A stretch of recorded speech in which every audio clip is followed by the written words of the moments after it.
오늘은 은혜의 외적인 수단으로 성찬을 공부합니다. 우리가 말씀에 대해서 이미 살펴봤고 또 세례에 대해서도 성례 가운데 세례를 살펴봤고 이제 성찬을 살펴보는데 오늘 168문에서 171문까지입니다. 먼저 성찬이 무엇인가? 제 생각에는 저는 옛날에 이런 생각했어요. 종교개혁자들이 칼빈과 루터가 다퉜어요. 다툰 이유가 뭔가 하면 성찬에 대한 견해 때문에 다퉜어요. 그래서 저는 옛날에 그 얘기를 듣고 아니 이런 위대한 하나님의 사람들이 뭐 이렇게 이런 사소한 주제 가지고 싸우는 거야? 그냥 이렇게 생각했어요. 근데 이건 사소한 주제가 아니더라고요.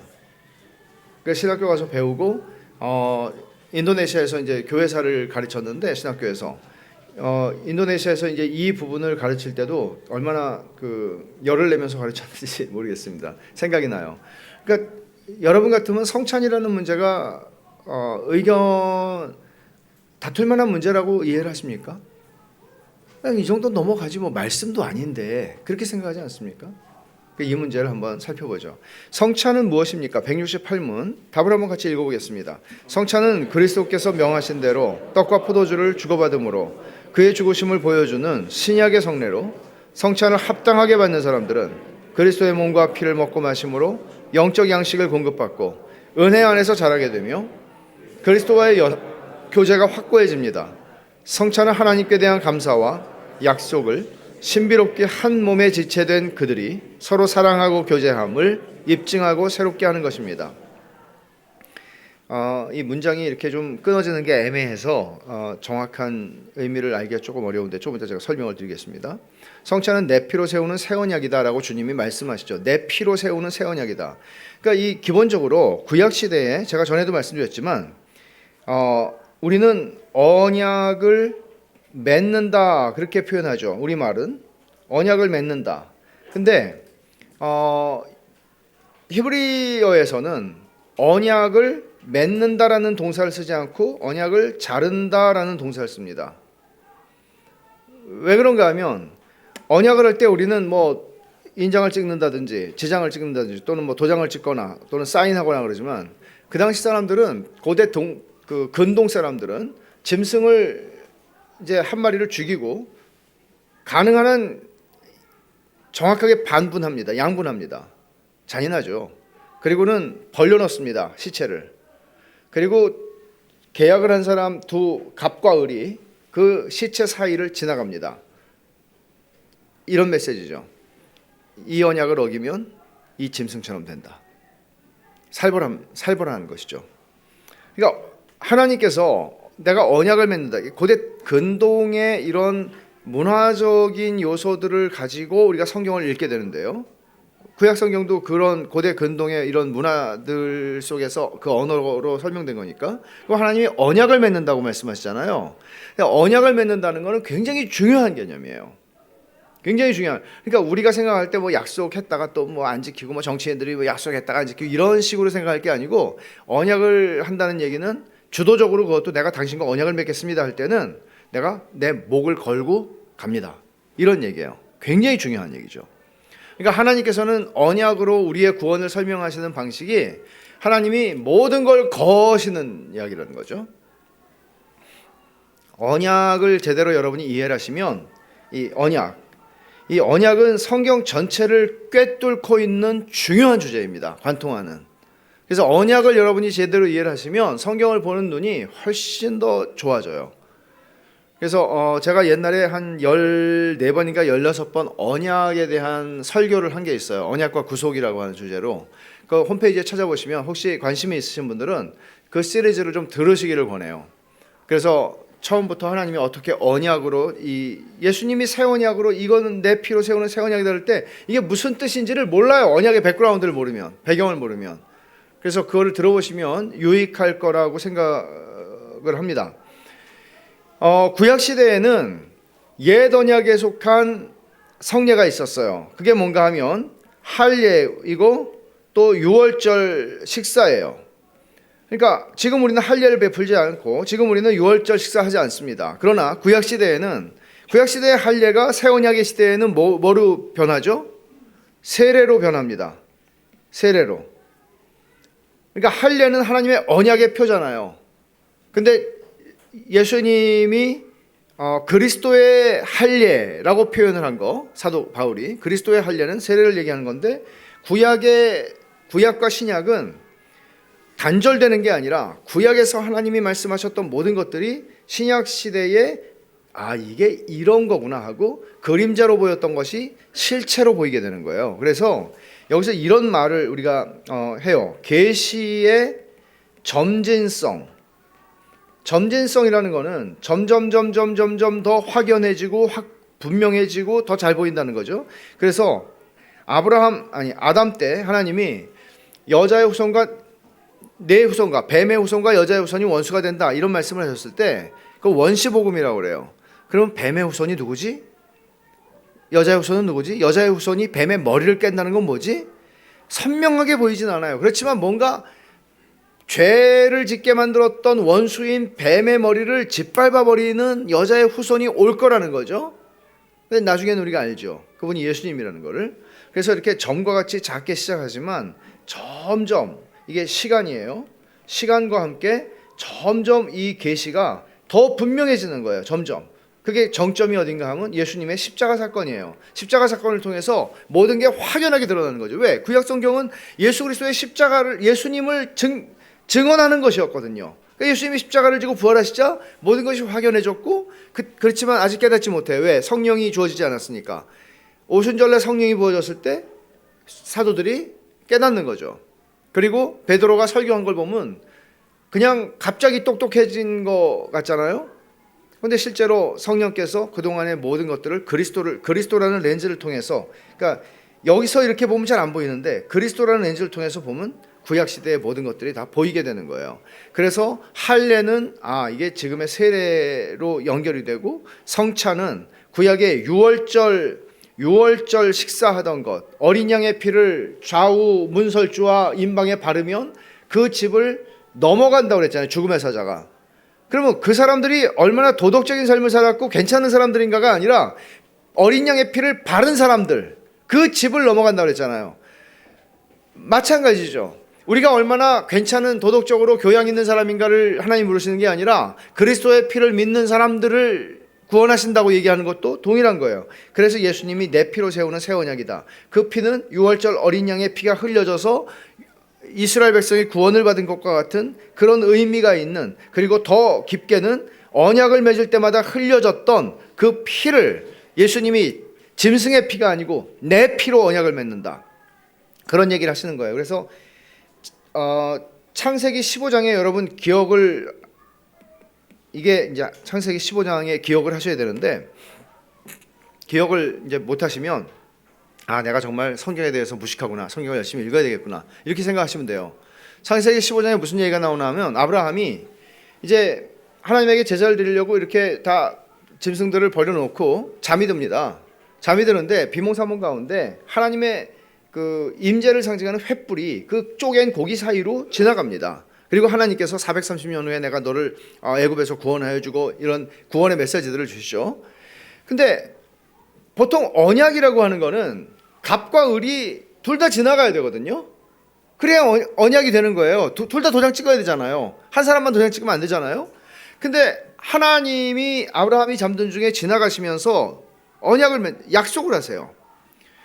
그 창세기 15장의 그 언약은 결국 이런 얘기죠. 너는 이걸 지킬 실력이 없어. 내가 혼자 지나가마. 그리고 언약이 파기되죠. 왜 파기돼요? 하나님이 약속을 안 지켜서 파기되는 게 아니고 이스라엘 백성이 안 지켜가지고 파기되는 거죠. 그 대가를 하나님이 치르세요. 그게 십자가 사건이에요. 하나님이 당신의 목을 걸고 하신 거예요. 그러니까 그런 언약이라는 맥락 속에서 내 피로 세우는 새 언약이다 하는 걸 이해할 수 있다는 거죠. 여기서 새 언약에 속한 신약의 성례다, 옛 언약에 속한 구약의 성례다, 이건 신약 성경과 구약 성경을 나누는 얘기가 아니에요. 예수님이 오실 때까지는 옛 언약에 속한 것이고, 예수님이 오시고 십자가에서 죽으신 다음부터는 새 언약에 속한 것이라고 이야기를 하는 것입니다. 유월절 만찬이 애굽에서의 구원을 기념하는 식사였다면, 성찬은 죄와 사망에서의 구원을 기념하는 식사입니다.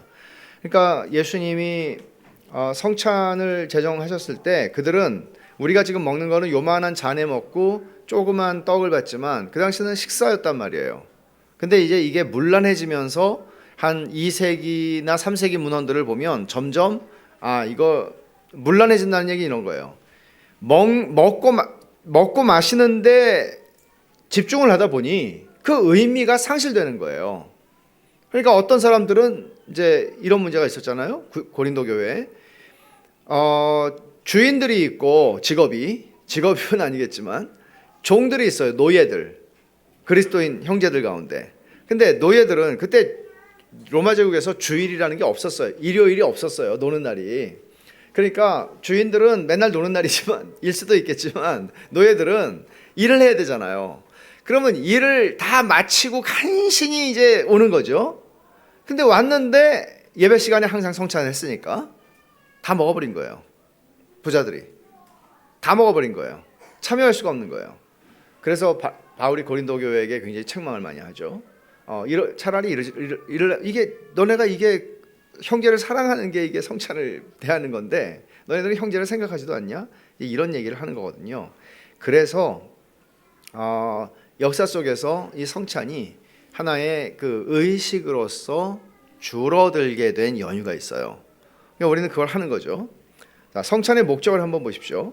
성찬을 합당하게 받는 사람이 얻는 유익이 있습니다. 영적 양식을 공급받고 은혜 가운데서 성장하는 겁니다. 그러니까 여러분 이게 아무것도 아닌 게 아니고요. 별로 배가 안 부른데 조금밖에 안 줘가지고 뭐 이렇게 말씀하실 수 있겠으나 그런 차원의 것보다는 사실은 눈에 보이는 말씀이라고 그랬어요. 어거스틴이 보이는 말씀. 이걸 우리 말씀을 먹는다고 얘기하잖아요. 그것처럼 이 주님의 살과 피를 먹고 마심으로써 우리는 영적인 은혜 가운데 양분을 공급받습니다. 성장합니다. 그리고 그리스도와의 연합과 교제가 확고해집니다. 남다른 특별한 은혜가 있다는 거죠. 성찬을 먹고 마심으로써 그리스도께서 피를 흘리셔서 그 피를 나는 먹고 그 살을 나는 먹는다. 그럼으로써 그리스도와 내가 하나가 된다는 것을 더 경험적으로 은혜를 누릴 수 있도록 하나님이 주신 그리스도께서 제정하신 의식입니다. 하나님께 대한 감사를 입증하고 새롭게 한다.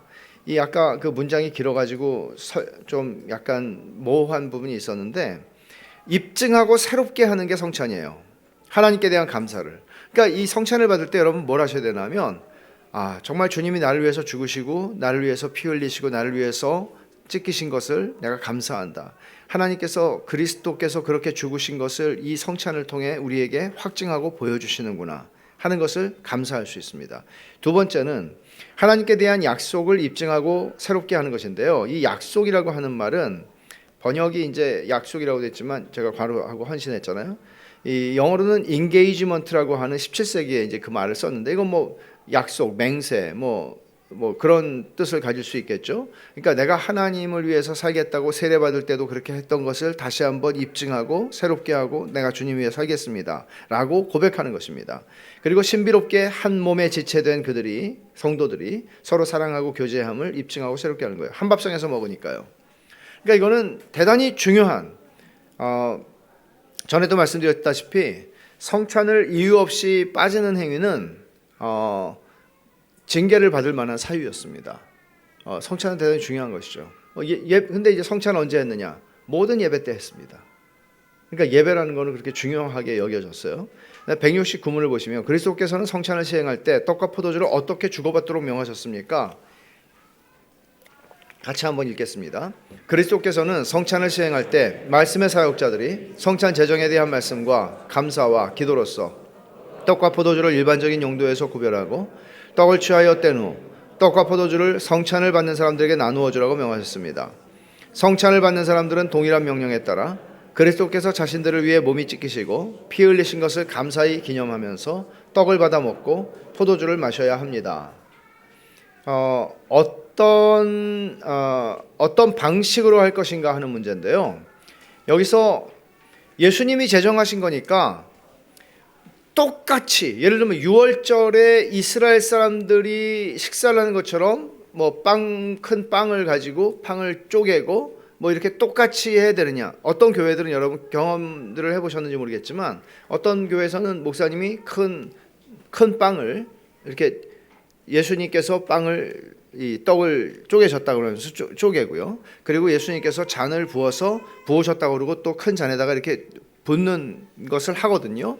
근데 이제 우리는 안 하죠. 근데 이제 그것을 얼만큼 그렇게 해야 하느냐, 시간과 장소와 횟수 뭐 이런 방식 이런 것보다 성찬의 본질에 관한 것은 우리가 놓치면 안 되는 것이죠. 그래서 첫째는 성찬은 보이는 말씀이며 하나님의 비밀에 속한 일이기 때문에 하나님의 비밀을 맡은 자가 담당하는 게 합당하다.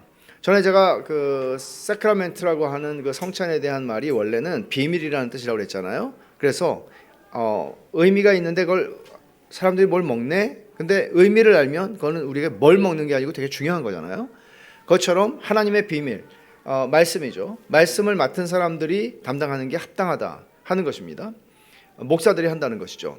그래서 이 성찬을 교회에서 공적으로 행한다는 것, 그리고 목사들이 행한다는 것, 이제 이런 부분들은 대단히 중요한데요. 제가 갑자기 생각나는 거는 인도네시아 선교사 있을 때, 인도네시아는 350년 동안 네덜란드의 통치를 받았거든요. 네덜란드는 그 유명한 개혁교회가 있는 아주 아브라함 카이퍼가 수상이었던, 아브라함 카이퍼 대단한 칼빈주의 신학자죠. 근데 교회가 많이 있었어요. 복음도 많이 전했고 인도네시아 사람들한테. 근데 인도네시아 교회 역사를 보면 인도네시아 목사들의 목사 안수를 인도네시아 사람을 목사로 세운다? 이게 굉장히 늦었어요. 굉장히 늦었어요. 목사로 인도네시아 사람을 세우지 않았던 거죠. 근데 목사로 1차로 세웠는데 목사의 기능이 뭐가 있어요? 목사가 설교하는 게 있죠. 그리고 성례를 이제 집행하죠. 근데 말씀을 설교까지는 허락을 했는데 성례는 할 수 없다 그랬어요. 인도네시아 목사는. 이건 네덜란드 사람만 할 수 있다. 그러다가 거의 해방이 1945년에 되죠. 우리나라처럼. 거의 해방이 가까워져서야 인도네시아 목사들에게도 성례를 할 수 있는 권한이 주어져요.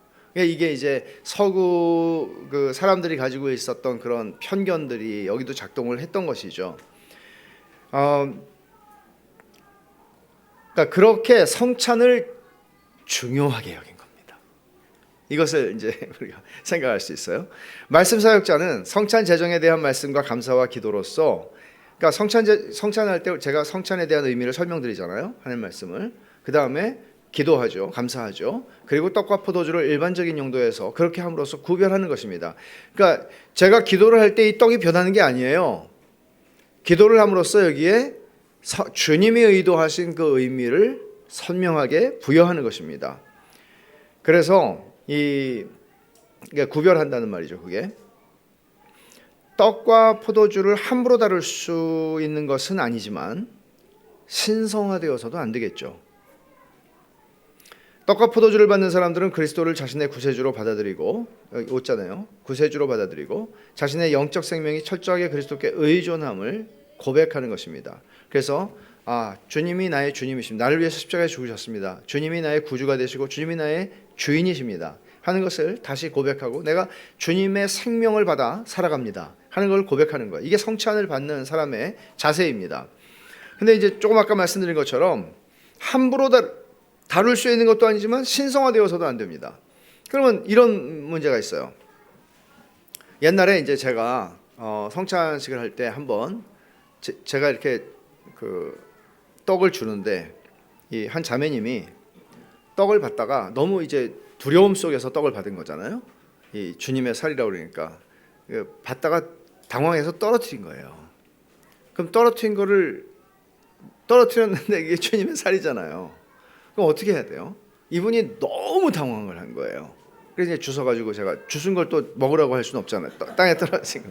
그래서 그걸 이제 옆에다가 놓고 새로 제가 그분에게 드렸는데 이럴 때 어떻게 해야 될까요? 그리고 성찬에서 떡이나 잔이 남잖아요. 남을 때 이걸 어떻게 해야 할까요? 가톨릭에서는 어떻게 할까요? 신부가 다 먹습니다. 왜냐하면 조금 이따 설명드리겠지만 그거는 누구에게도 그냥 줄 수 있는 게 아니에요. 주님의 진짜 살과 진짜 피니까. 가톨릭에서는.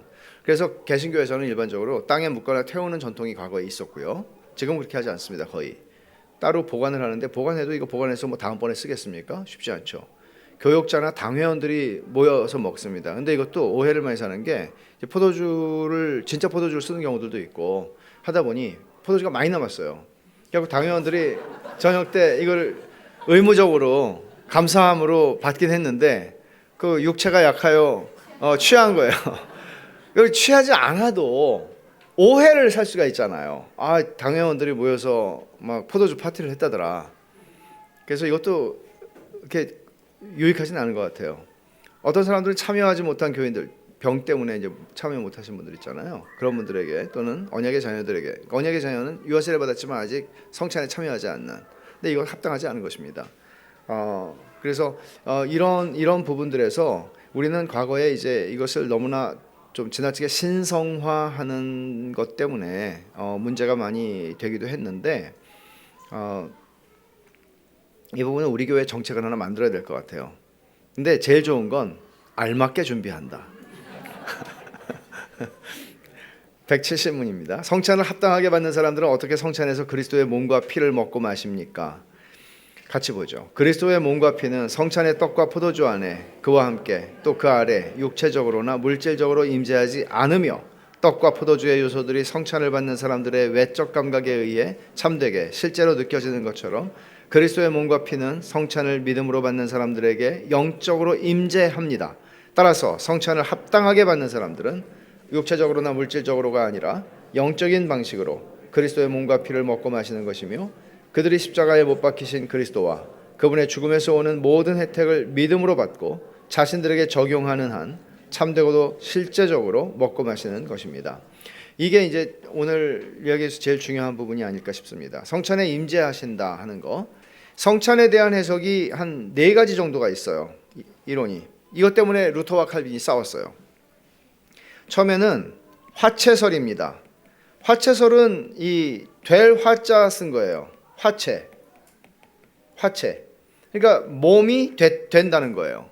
그러면 그 사제가 이 포도주와 떡을 놓고 축복을 할 때, 이 분명히 떡은 떡이고 포도주는 포도주인데, 이것이 그 이후에도 여전히 떡이고 포도주지만 실제로 그리스도의 살과 그리스도의 피로 변했다고 그들은 가르치고 믿습니다. 그러면 어떻게 되겠어요? 이 떡과 포도주를 그야말로 소중히 다뤄야죠. 그래서 가톨릭에서 잔을 안 준 겁니다. 포도주를 교인들에게. 왜 안 줬죠? 흘릴까 봐요. 그리스도의 피를 흘리면 어떻게 되겠습니까? 그래서 잔은 신부만 먹은 거예요. 떡은 흘릴 수가 없잖아요. 딱 잘라가지고 딱 주면. 그러니까 이제 이런 이 화채설, 떡이 그의 살로, 포도주가 그의 피로 변화되는 놀랍고도 기묘한 변화를, 기적이 일어난다는 거예요. 기도할 때. 그리고 외면적인 떡과 포도주가 남아있다고 말하는 자는 저주를 받을지어다. 이게 트리엔트 공의회에서 발표한 문서에 있는 거예요. 그러니까 이 떡이 예수님의 살이고 이 포도주가 예수님의 피로 변했어, 물리적으로 변했어 라고 가르치지 않거나 믿지 않으면 저주를 받을지어다 하는 거예요. 그러니까 이게 왜 이게 중요한 문제인가 하면, 어떻게 이제 떡과 포도주가 어떻게 예수님의 살과 피로 변하게 되는가, 무엇을 통해서? 사제의 기도를 통해서예요. 사제의 기도를 통해서. 그러면 결국 이 가톨릭 체계는 사제들의 상하 계층 구조거든요.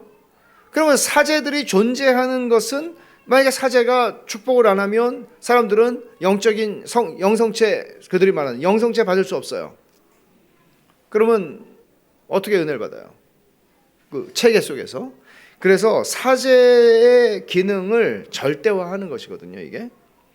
그래서 이제 이런 화채설을 가톨릭에서 얘기를 한다면, 루터는 화채설을 틀렸다는 거 알았어요. 근데 루터는 이거를 완전히 바꾸기를 원치 않았습니다. 그래서 공제설이라는 게 이제 루터가 강조한 건데, 이거는 공제한다는 거예요. 함께 임재한다는 거예요. 그러니까 이렇게 말했습니다. 루터는 이 떡에, 떡 위에, 떡 아래, 떡 옆에, 떡 주위에 그리스도가 실제로 함께 계시다 라고 말했습니다. 그러니까 떡이 피가 살로 변하진 않았어요. 그렇지만 떡과 함께 임재하신다는 거예요. 묘한 말이죠.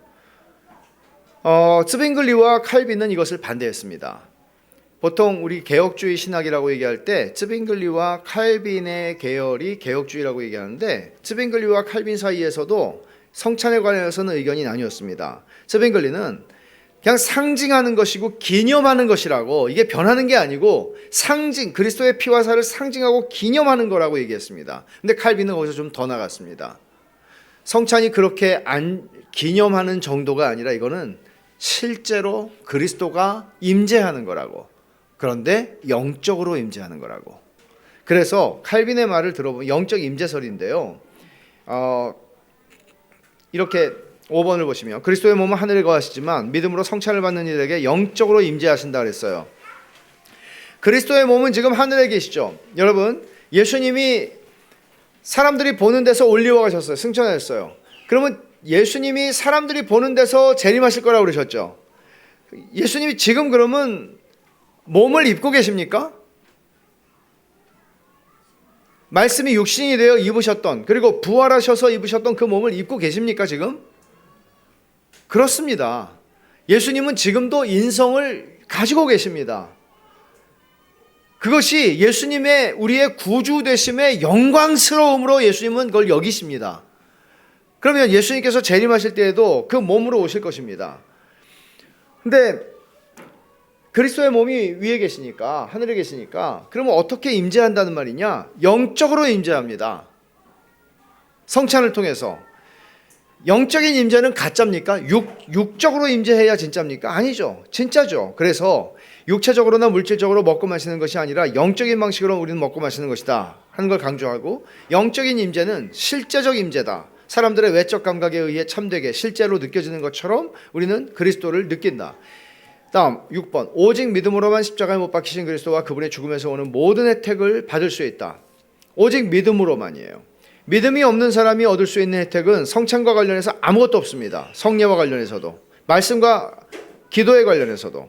믿음이 없는 사람이 성찬을 받는 것은 그리스도의 몸과 피에 대해 죄를 짓는 것입니다. 그러니까 믿음으로 성찬을 받는다는 것은 절대적으로 중요하죠. 성찬을 받는 사람에게 요구되는 것 두 가지, 믿음과 회개하는 마음, 성찬에 대한 바른 지식입니다. 그러니까 여러분, 이것이 제가 늘 성찬을 할 때마다 강조하는 부분이죠. 자, 그 다음에 보십시오. 171문. 성찬을 받는 사람들이 성찬 받기 전에 자신들을 어떻게 준비해야 합니까? 광고하죠. 일주일 전에. 그럼 준비하라는 거죠. 자, 봅시다. 같이 읽습니다. 성찬을 받는 사람들은 성찬을 받기 전에 자신들이 그리스도 안에 있는 자와 자신들의 죄와 부족함에 대해 지식과 믿음과 회개와 하나님과 형제들에 대한 사랑과 모든 사람을 긍휼히 여김과 자신들에게 잘못한 사람을 용서하는 것에 대해 진실한지, 또 얼마나 그러한지를, 그리고 그리스도를 향한 자신들의 열망과 그리스도께 대한 자신들의 새로운 순종에 대해 살펴야 합니다. 또한 진지한 묵상과 간절한 기도로 이 은혜들을 새롭게 실천함으로써 성찬을 준비해야 합니다. 여러분, 성찬을 준비하셔야 합니다. 첫째는 자신을 살피는 건데, 내가 그리스도 안에 있는 사람인가, 내가 참된 믿음 안에 있는 사람인가를 살펴야 합니다. 두 번째, 자신들의 죄와 부족함에 대해 살펴야 합니다. 내가 그리스도 안에 있는 사람이긴 하지만 여전히 넘어지고 죄를 짓는 존재인 것을 인정하고 하나님 앞에 회개하며 죄가 얼마나 무섭게 누룩처럼 번질 수 있는지를 경계하는 것입니다. 세 번째, 이 참됨과 참된지 거짓된지, 그리고 어느 정도로 참된지를 살피라, 이 말인데, 무엇을? 자신들의 지식과 믿음을, 성찬과 그리스도의 속죄에 대한 바른 지식을 내가 가지고 있는가. 그래서 이제 이런 성찬에 대한 가르침이 되게 중요한 것입니다. 그리고 회개와 진실함에 대해서, 내 죄가 그리스도를 십자가에 못 박았다는 인식이 우리에게 있어야 합니다. 하나님과 형제들에 대한 사랑을 다시 한번 되새기는 것입니다. 모든 사람을 향한 긍휼함, 이게 고린도 교회에서 일어난 거죠. 우린 다 가진 사람들이니까 우리 교회에 좀 노예로 있는 친구들은 못 먹어도 어쩔 수 없지, 이런 식으로 생각했다는 거죠. 그러니까 이런 것들 얼마나 그리스도의 몸을 쪼개는 것입니까? 또 잘못된 사람을 용서하는 것, 잘못한 사람을. 그러니까 성찬을 받기 전에는 나에게 잘못한 형제가 있을 때 용서를 구하고, 내가 잘못했을 때 용서를 구하고 용서를 받는 일들이 일어나야 하는 것이죠. 매주일 성찬을 받는다면 어떻게 우리가 원한을 품고 살겠습니까? 그럴 수 없는 것이죠. 참 중요한 것입니다. 그래서 진지한 묵상과 간절한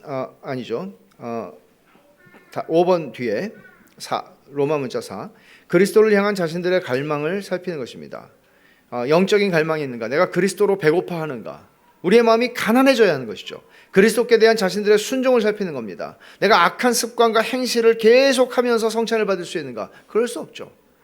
그래서 이런 것들을 하나님 앞에 끊어버리고 회개하고, 그렇게 성찬을 여러분이 받으신다면, 그러니까 성찬을 그렇게 준비하고 받으라는 것은 왜 그런가 하면 은혜의 수단인데, 그 은혜의 수단을 통해서 은혜를 받지 못하는 사람이 너무나 많은 것이죠. 오늘날 교회에서 성찬하지만 그냥 형식적이고, 그렇게 되지 않기를 바라는 것입니다. 진지한 묵상과 간절한 기도로 이 은혜들을 새롭게 실천함으로써 준비하라. 진지한 묵상과 간절한 기도로, 진지한 묵상, 간절한 기도, 은혜의 습관들에 대한 반복되는 새로운 실천, 하나님 말씀 앞에 나아가는 것입니다. 기도하는 것입니다. 그럼 이거 적용하면 성찬에 참여하는 자격이 있는가? 성찬을 합당하게 받으라는 말이 있죠. 합당하게 받지 않는 자는 죄를 짓는 것이다. 이 합당하게는 형용사가 아니고 부사라는 점. 형용사는 내가 합당한가? 그러면 난 자격이 있는 사람이라는 얘기죠. 그러나 합당한 사람은 없습니다. 합당하게 받으라는 것입니다. 믿음으로 받으라는 것입니다. 모든 성찬을 받는 사람들은 합당한 자격을 가졌기 때문에 받는 사람 아무도 없고, 하나님의 무조건적인 은혜와 자비로 성찬을 받을 뿐입니다. 10번, 자신이 성찬을 받기에 합당하지 않다고 여겨 성찬을 받지 않는 교인의 경우에 어떻게 할 것인가? 세 부류가 있습니다. 여러분도 이렇게 느끼셨는지 모르겠지만 이런 느낌을 가지는 것은 합당합니다.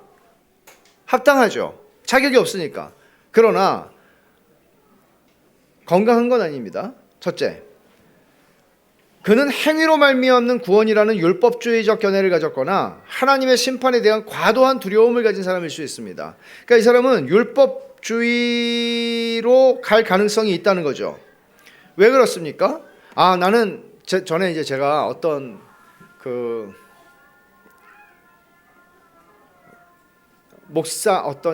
저의 은사님이신 목사님께서 성찬을 받지 않으시는 걸 한번 본 적이 있어요. 충격받았죠. 되게 그 목사님이 순수하신 분이셔서 자기가 하나님 앞에 깨달은 죄가 있고 그래서 안 받으신 것인데 좀 알았어요, 우리 상황을. 그렇지만 이건 잘못하면 믿음을 거스르는 것일 수 있습니다.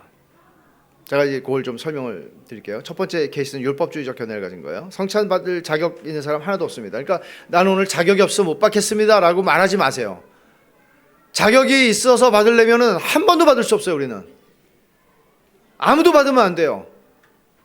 다 자격이 없어요. 우리는 성찬은 우리에게 자격을 말하지 않습니다. 언제나 은혜로 하나님께 나아갈 수 있고 믿음으로 구원의 은혜를 거저받는 겁니다. 그러니까 정말 낯이 뜨겁지만 주 앞에 나가는 겁니다.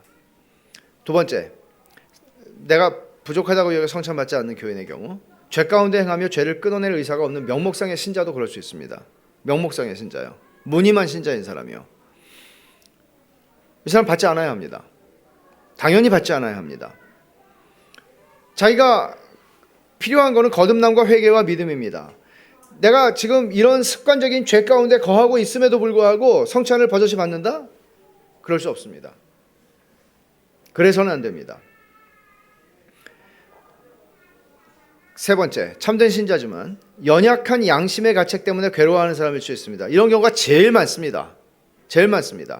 철로 역정에 등장하는 미스터 피어링, 두려움 기억하십니까? 두려움 씨. 여러분들은 이와 비슷한 모습을 가질 때가 있지 않은지 모르겠습니다. 하나님의 은혜를 받았어요. 이 사람은 분명히 하나님의 은혜를 경험한 사람이에요. 그러나 하나님의 거룩하심과 자신의 부족함을 알기 때문에 늘 하나님께 가면 하나님이 자기를 모른다고 할까 봐 두려운 거예요. 확신이 없는 사람이에요. 근데 진짜 구원받은 사람이라고요. 이 사람이 철로역정에서 존 버년이 묘사하는 이 사람은 구원받은 사람이에요. 그렇지만 양심이 연약한 양심이어서 양심의 가책으로 괴로워해요. 늘 이런 사람들에게는 거칠게 책망하는 것이 아니라 부드러운 사랑과 위로로 주님께 나아오도록 성찬을 받도록 도와줄 수 있어야 합니다. 그래서 합당하게 성찬을 받을 준비를 하는 것 대단히 중요합니다. 그리고 다음번에 성찬을 할 때에도 여러분들이 이런 말씀들을 다시 한번 새겨보시면서 성찬을 준비를 하십시오. 늘 그렇게 하면서 우리가 성찬을 받을 때 하나님께서 우리에게 큰 은혜를 베푸십니다. 기도하겠습니다. 하나님 아버지 감사합니다. 예수님께서 저희들을 위해서 십자가에서 죽으시고 피 흘려서 그 죽음을 인치신 것뿐만 아니라 그 죽으심을 너희들이 기억하기를 원한다고, 그리고 기억할 때 내가 너희에게 은혜를 베풀 것이라고 약속하셨습니다. 하나님 아버지, 저에게 성찬을 주셔서 감사합니다. 저희가 성찬을 받을 때마다 주님께서 저에게 부어주시고 싶으신 그 은혜를 누리게 하시고, 성찬을 받을 때마다 저희의 냉랭한 가슴이 주님을 향해서 다시 뜨겁게 타오르게 해주시고, 저희의 은혜를 받았음에도 불구하고 무심한 마음이 주님의 은혜에 감격하게 하시고 주님의 죽으심을 새롭게 경험하는 그런 복된 은혜의 수단으로 저희의 사는 동안에 이 성찬을 받게 하여 주시옵소서. 예수님의 이름으로 기도하옵나이다. 아멘.